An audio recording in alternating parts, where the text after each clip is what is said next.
This right here is my $500,000 dividend growth portfolio that's made up of around 53 different stocks and ETFs. Now, I've been building this portfolio for around 7 years, and of course, just like everyone else, I started this portfolio with exactly $0. But over the years, after investing almost everything along with reinvesting, all the dividends distributed, this portfolio has been able to grow pretty substantially. Now, my longer term goal is to get this portfolio and others to multi-millions of dollars invested into high quality dividend paying stocks and ETFs.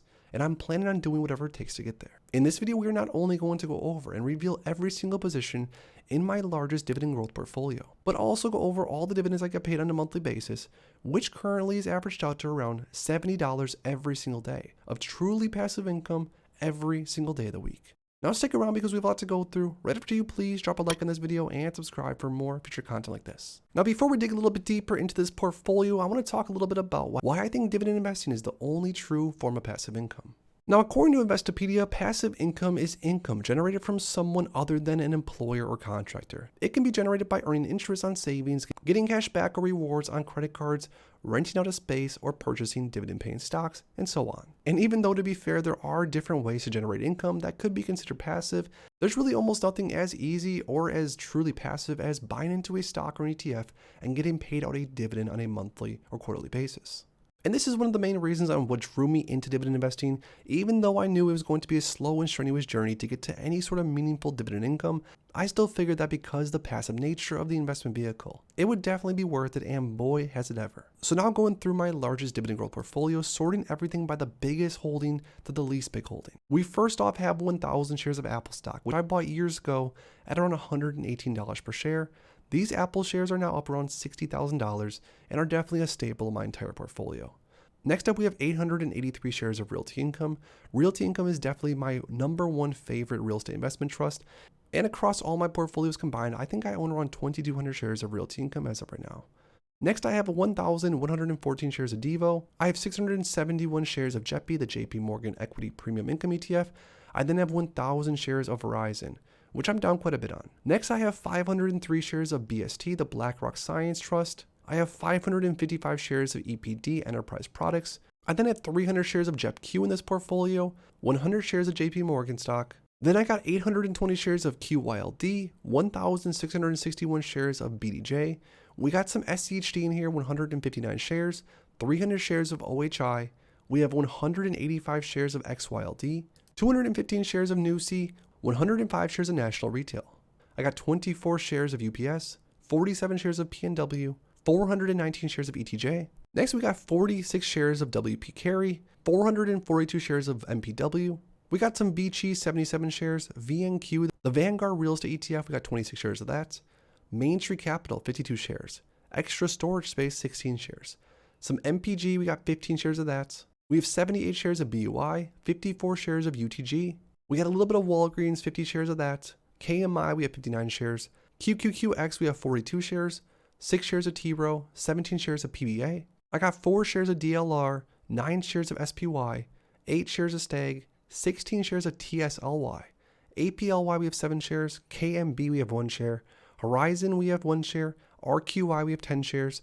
EMB, we have 3 shares. CEFD, we have 4 shares. ABR, we have 4 shares. SPHD, we have 1 share. AWP, we have 10 shares, and then TRP, SVOL, AMZY, and ARCC, we have 1 share of each.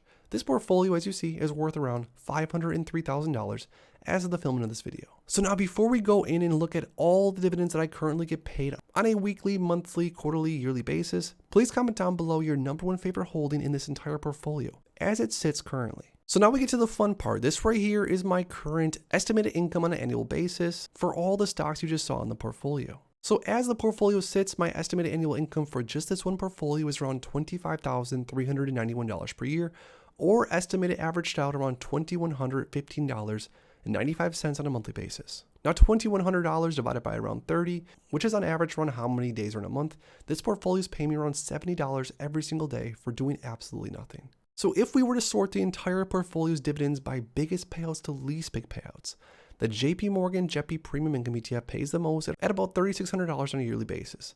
Next, Realty Income pays around $2,700 on a yearly basis. Verizon, $2,660. QYLD pays around $1,993. Devo pays almost $1,900. JEPQ pays $1,632, BST pays $1,536, BDJ pays $1,174, EPD pays around $1,110, my 1,000 shares Apple pay around $960 per year. Then XYLD pays around $866 per year. Next we got OHI pays around $804 per year. Ticker symbol MO pays around $423 per year. Then we got SCHD pays around $413 per year. JP Morgan pays around $400 per year. NewC pays around $382. ETJ pays around $291. MPW pays around $265. National Retail pays around $236. WP Carry $196. PNW pays around $162. UPS $155. Main Street Capital $146. Vici $127.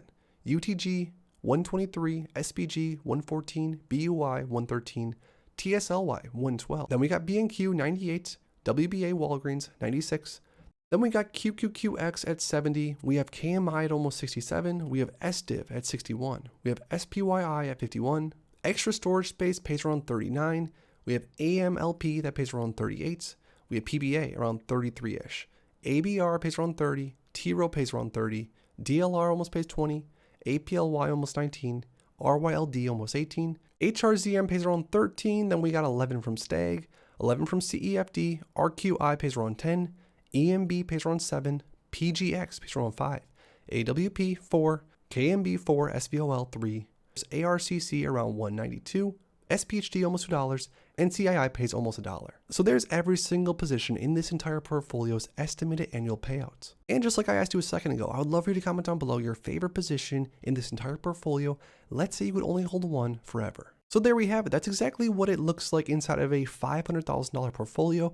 I know there's people out there that have way bigger portfolios than this. And of course, there's people out there that have much smaller portfolios like this. I do have other portfolios on other brokerages as well, altogether making up over 7 figures invested in dividend stocks or ETFs. But because this is the biggest portfolio I have, a quick backstory on this portfolio. This portfolio was started around 6 or 7 years ago, and I was able to start with a decent amount of money because of a business liquidity event that happened when I was around 25 or 26. Now, because I was able to sell this business and start a dividend stock and ETF portfolio with a lot more money than maybe the average 25 or 30-year-old, it's allowed me to build up to quite some substantial positions throughout the portfolio, which I'm definitely very thankful for. But I always found it pretty cool in my early days of investing if I would come across a YouTube video and people would show off their actual portfolios, show every single position in the portfolio, whether they're up, whether they're down, being completely transparent. And just a bonus on top, it's pretty fun to go through and see every single dividend amount that's estimated to be paid on a yearly basis. If you enjoyed this video, make sure to please drop a like down below and subscribe if you enjoy content like this.